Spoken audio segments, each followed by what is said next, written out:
Hello, everyone, and welcome to my first book review. This is the Lordo channel, and my first book review is going to be about Meine Dienstzeit by Otto Carius. As you can see, this is a 90th birthday commemorative edition.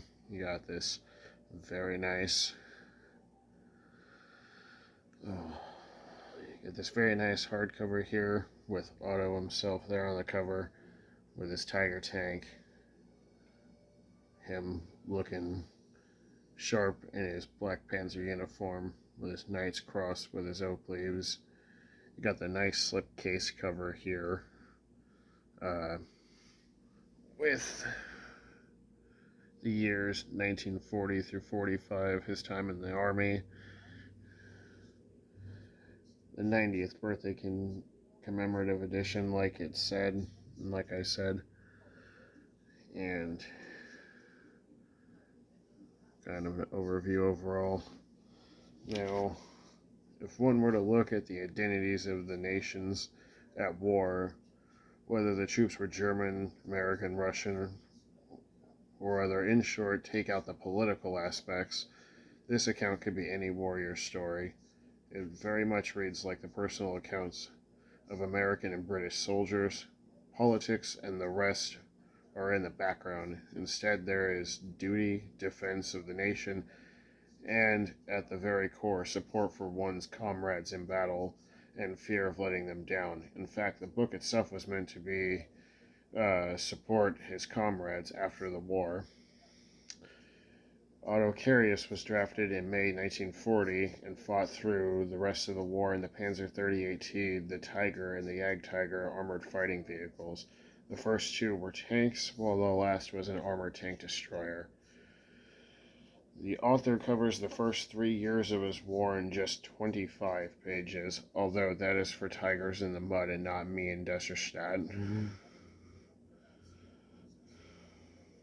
His other book that he wrote in 1960, the first version of this book, covering his time from his introduction to the German Army through his time in the Panzer 38T in Operation Barbarossa, the 1941 invasion of the Soviet Union.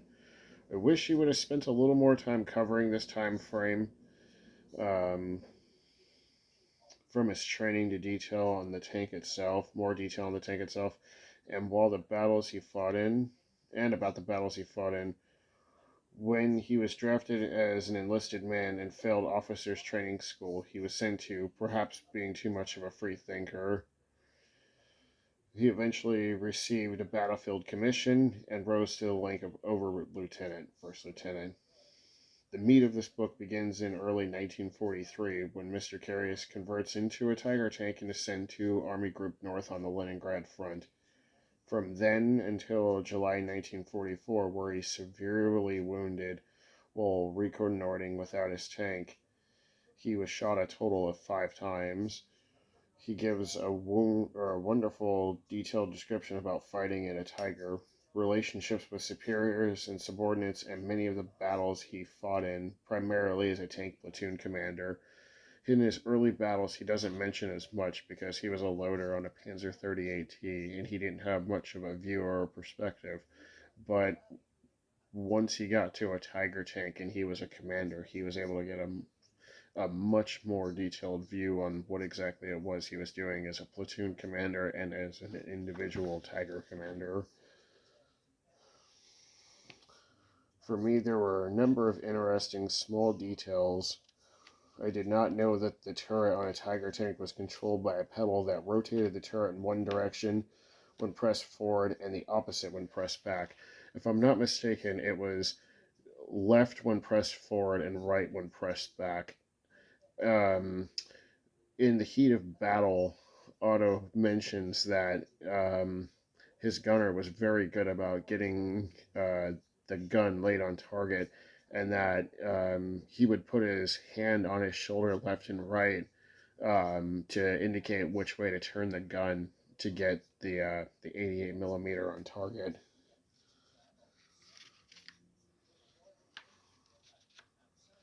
And at varying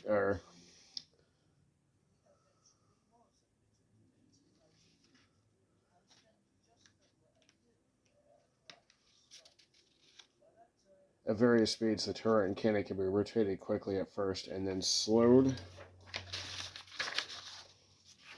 to an almost clock-like precision to stop on target, requiring very little adjustment, if any, before firing.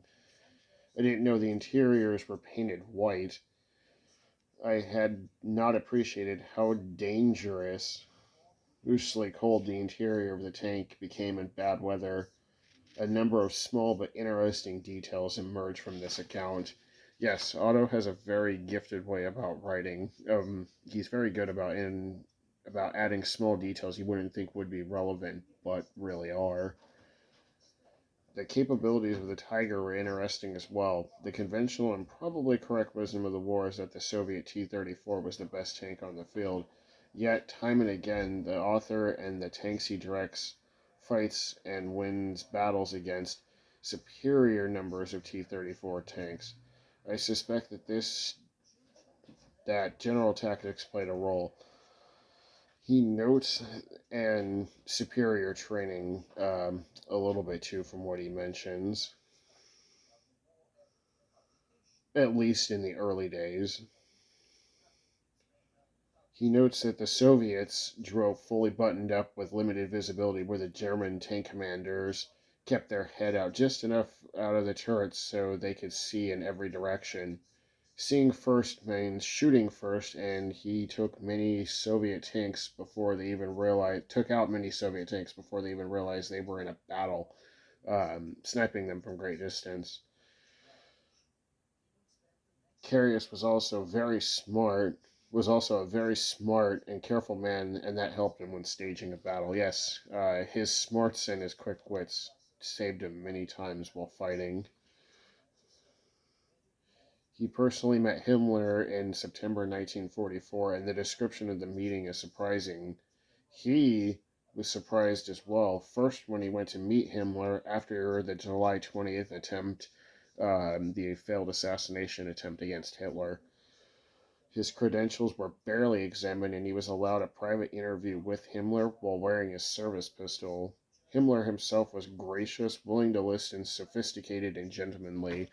Um, Otto was very straightforward with his views in terms of what he saw between the front, how the war was being handled, the leadership, everything. And Himmler very much agreed with him. He even offered him a position in the Waffen SS as a Tiger commander and said that he could be promoted to captain within a number of weeks. But Otto would not abandon his comrades in the 502nd or his ideas because the SS was a politically affiliated branch of the military. So he just asked that he be returned to his previous unit, and he was not allowed to because of what was going on in the war at that time. That is not to say that Himmler was not a monster. Carius doesn't say, because he was, but apparently even monsters can present themselves as highly civilized and considerate. Yes, even the most evil people can be sophisticated and refined, but can do horrible, evil, terrible things, none of which I approve of. After recovering from his wounds, he was posted to command a Jagdtiger company in early 1945 and fought briefly in the Battle for the Ruhr and surrendered to the Americans in April 1945. Unfortunately, he does not give many details about the Jagdtiger itself, which was a very rare and extremely powerful tank destroyer, although not without serious flaws and limitations. He said what could have only have been if they would have had those vehicles a few years earlier, and with appropriate gas and crews to appropriately man them that were motivated and trained and ready to actually fight. A lot of the Jagdtigers that were under his command, at least a few of them, were destroyed. I should say a few instead of a lot. Were destroyed by the Americans under air power because the German tankers would get scared because they were brand new to these tanks and they weren't trained nearly as well as Otto was, and they would panic. And being in combat for the first time, they would panic, and it would cost them their lives, unfortunately.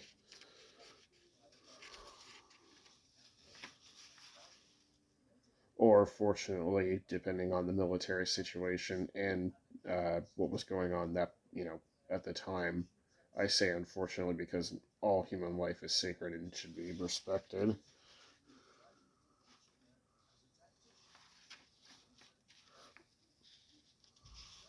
He ends his narrative by describing his time in captivity and his views and thoughts after the war.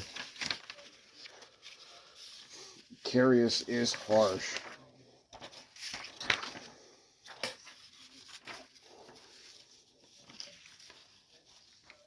In his remarks about the American soldiers whom he confronted near the end of the war, he did not think them very good soldiers, but he met them when Germany was collapsing and were practically strolling into occupation of a country at a time when nobody wanted to be the last person killed in war, killed in the war. And yes, by the time that his Jagdtiger platoon was formed and officially battle ready, the army in the West was mass surrendering. Um, Field Marshal Model, who was in charge during the whole situation, basically told people you could fight, you can surrender. It doesn't really matter anymore. The war's pretty much over. Otto did say Model did say something that made him think, and he said that Field Marshal Model was quoted as saying, "The day has 24 hours, and if you add the night to it, you will get through with your work." I found that very fascinating.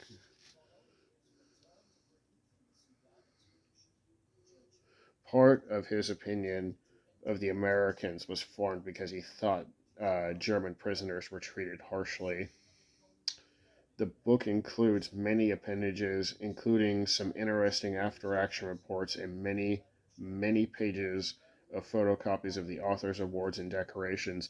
He specifically mentions the dates of February 22nd through March 24th, 1944, as some of the most detailed parts of the book, only because he was able to save the after action correspondence, being a lieutenant, and he sent them home to his mother, who kept them, and he was able to use them after the war.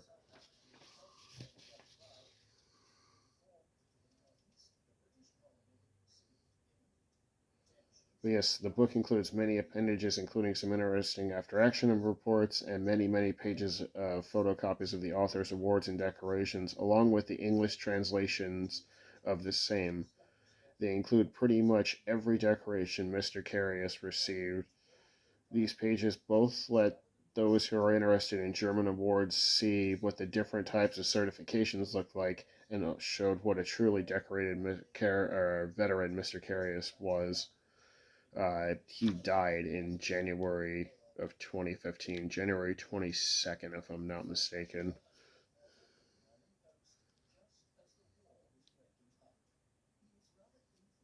Born March 27th, 1922, if I'm not mistaken as well. When it was awarded to him, he was the youngest person ever to receive the Knight's Cross with oak leaves, being the 535th recipient of them, respectively.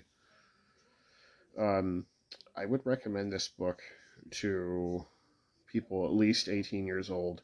It is a specialty book. Um, this one here, the original book, Tigers in the Mud, is like $20 paperback. Less than that on Kindle, probably. This version here was about a little over $100. Um, because of, you see it slipcase, nice hardback tabletop book. Lots of good reference photographs in here. Isn't a full translation of Tigers in the Mud, just lots of excerpts. This is more of a photographic detail. Let's show everything they did in the other books. As far as I know, I've never actually seen an original version of his book that was released in 1960. But I highly recommend it. It was my 18th birthday gift. I absolutely love Otto's style of writing. He's very fluid. It's a book you don't put down. I've read it well over 100 times. His book, Tigers in the Mud, not this book, Me and Desherstadt, but it is on my list. Um, I pretty much know what I'm reading because I've read the other book. It's just looking at all the new photos. But I highly recommend it to anyone who is looking to learn more about tiger tanks, tiger aces, like Otto here, or just World War II German history in general, specialty history. Um, Thank you. I hope that this review satisfied your wants and needs, and makes you want to pick up a copy of the book yourself. I would highly recommend it. Um, leave your thoughts and suggestions below, and I guess like, share, and subscribe. Thank you for your time, and that's it.